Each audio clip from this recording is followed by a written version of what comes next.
បងប្អូនទាំងអស់គ្នានេះជាមុនផ្ទះថ្មីឆ្នាំ2025ទើបនឹងសង់ហើយថ្មីនៅលើទឹកដីខេត្តកណ្ដាលនៅក្បែរភ្នំឧដុង្គតែម្ដងបងប្អូនសម្រាប់ផ្ទះនេះគឺផ្ទះខ្នាតធំ7 x 12 ម៉ែត្រមានបន្ទប់គេង3បន្ទប់ទឹក2ក្រានបាយ1ទទួលភ្ញៀវ1រៀន5ខាងមុខ1សម្រាប់សម្ភារៈផ្ដល់ជូនបងប្អូនឃើញតាំងពីដំបូលលើដំបូលក្រោមគឺសិតតែមានអំពូលទាំងអស់អញ្ចឹងយើងផ្ដល់ជូនគឺបែបហ្នឹងឯងបងប្អូនបាទតាំងពីអំពូលជាប់ពីដានអំពូលជាប់សសរអំពូលជាប់បញ្ជាំងគឺយើងផ្ដល់ជូនបែបហ្នឹងឯងទទួលភ្ញៀវបងប្អូនគឺទំហំសមល្មមធំទលាយបាទទំហំវា4 x 6 ម៉ែត្រតាមខ្ញុំចាំដូចជា6បើមិន6ក៏8ម៉ែត្រដែរបងប្អូនបាទបន្ទប់មេគ្រួសារគឺកាន់តែទលាយមែនតើបាទគឺទំហំ3ម៉ែត្រគុណនឹង6ម៉ែត្រដូចគ្នាបងប្អូនបាទមានបន្ទប់ទឹកនៅក្នុងនេះមួយបាទរៀបចំក៏ដូចក្នុងរូបភាពសម្ភារៈដែលយើងដកចេញបងប្អូននៅក្នុងផ្ទះនេះគឺយើងដកចេញម៉ាស៊ីនទឹកក្តៅទឹកត្រជាក់វាំងដូនពូកសាឡុងក្រែម៉ាស៊ីន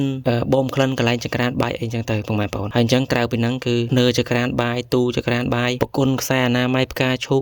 យើងផ្ដល់ជូនគឺដូចនៅក្នុងរូបភាពនេះឯងបងប្អូនបាទបន្ទប់ទឹករួមបងប្អូននេះផ្ដល់ជូនគឺដូចនេះឯងបងប្អូនបាទម្ចាស់ផ្ទះគាត់ថែមថយអាម៉ាស៊ីនទឹកក្តៅទឹកត្រជាក់អីចឹងទៅបានអញ្ចឹងបងប្អូនផ្ទះនេះគឺ7 x 12 ម៉ែត្របងប្អូនចាប់អារម្មណ៍បងប្អូនអាចតាក់ទងមកក្រុមការងារយើងខ្ញុំបានបាទយើងខ្ញុំទទួលសាងសង់គ្រប់ខេត្តបងប្អូនបាទអរគុណច្រើន